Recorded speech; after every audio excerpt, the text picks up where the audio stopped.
Welcome back to U-Boat Herculoin. Today I'm showing you around port. Each port city looks a little different, but has everything you need to supply your boat, muster your sailors, and carry out your missions. My advice, whenever you're in port, is to always make your first stop with the supply officer in the warehouse. He's got your food, your torpedoes, and your fuel. You're not going to get far without them. You will also be carrying your ammunition for your guns, as well as other items needed for your missions. When the researchers at headquarters discover new technologies, you will also be installing them from the supply officer at the warehouse, but there will be more on that later. Next, you'll be wanting to check in with your personnel officer. His job is to make sure that you have sailors aboard your boat, as well as offloading any prisoners you've brought back with you from your patrol. You will find that you have certain sailors with skills that are useful, such as speaking different languages. You can use the personnel officer to make sure they stay on the boat while removing any sailors that do poor work or cause trouble. The personnel officer will also be where you manage the officers you have aboard your boat. If you plan on using an officer from your crew to research new technologies at headquarters, you must offboard them from your boat first. Just don't forget to put them back aboard before leaving port. You don't need to be 3 days out to sea, only to discover that the reason you haven't seen your radioman since you left port is because he didn't go with you. Don't ask me how I know. Your final contact will be your liaison with Befehlshaber de U-Boot, or BDU. You will find him by your boat when you first take command, but afterwards he will only be by his car. Anything requiring permission from the higher-ups will come through him. Mostly you'll be talking about your patrols. He will present you with a list of missions from which you will choose before embarking. You can also talk to him if you feel your crew needs more training, and he will send you to the tutorial mission. After 2 or 3 missions, you may find your crew's discipline beginning to suffer. Your liaison will authorize your crew to take a few weeks of leave, with a variety of benefits attached. You'll also gain renown and fame through your career. This influence can be used to gain favors for yourself, giving you more freedom and control over your crew and your boat, as well as researching new technologies, though these must be researched with an officer leading them. Fear not, though, as you will develop contacts to perform these researches as your career advances. Now let's talk about your officers. Each officer is broken down into categories. You have your leaders, your radiomen, and your engineers. These indicate what jobs they can do on the boat and be further specialized with specific tasks. For example, your leaders indicated by the German cross icon can specialize as a watch officer or chief bosun.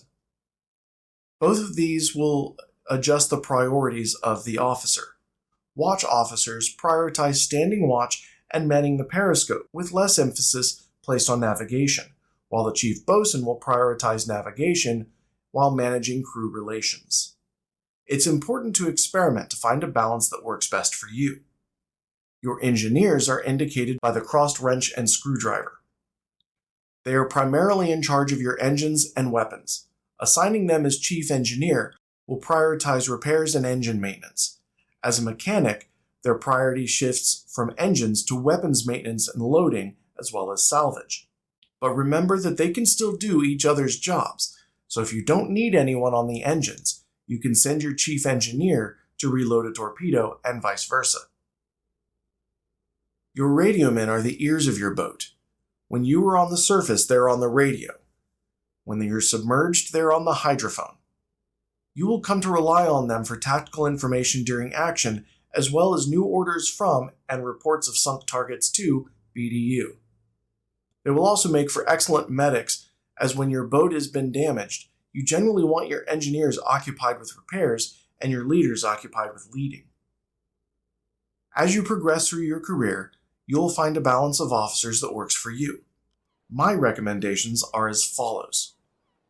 Your skipper will be assigned watch officer, but will add navigation priority 5.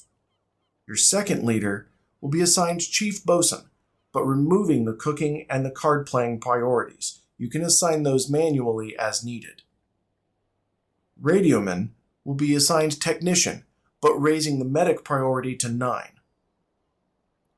My first engineer is assigned as chief engineer. while my second engineer is assigned as mechanic. After unlocking the 6th officer by acquiring enough renown and talking to the liaison to BDU, my first choice is to add a second radioman in the same way as the first. This will allow me to have them working in shifts so that I'm rarely without somebody operating the hydrophone. The 7th officer unlocked will be a third engineer.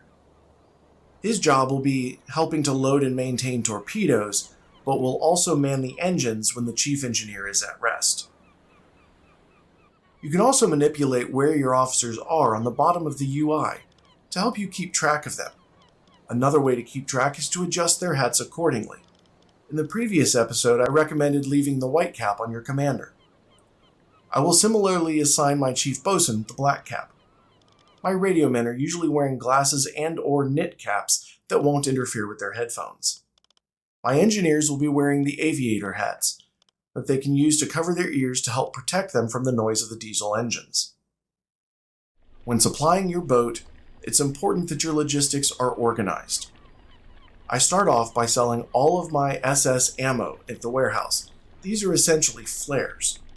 Then I will move all of the deck gun ammunition from storage room to the deck gun, and make sure that my radioman is carrying first aid kits in the event of an injury.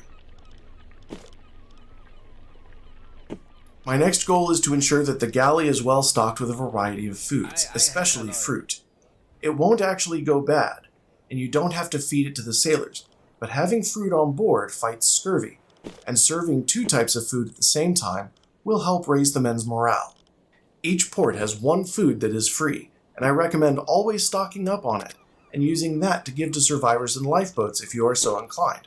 Otherwise, use that as one of your main foods. Next, I will stock up on torpedoes, and here you have a choice. The T1 torpedoes are fast and hit hard, but they are steam-driven and will leave a visible bubble trail that can lead right back to your location. The T2 torpedoes move slower and don't pack the same punch. Additionally, they have a less reliable magnetic pistol that can make them detonate in the water before reaching the target, so make sure you're always using impact pistols at first. The advantage for the T2 torpedoes is that they are electric, so they leave no trail, and they are free.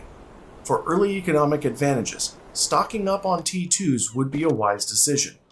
Make sure you are loaded in your bow and stern torpedo rooms. Items will be sent to your item locker. These will be things like coffee, rifles, and helmets, etc. It's helpful to always keep 2 stacks of 4 coffees on board to make sure necessary officers are staying awake and sharp during extended alarms. It will take some time to load all of your supplies onto the boat, and you cannot leave port until everything is aboard. Once your provisions are stowed and your officers are equipped as you see fit, you can go talk to your liaison with BDU and pick up a new mission. Good luck, Herculoin.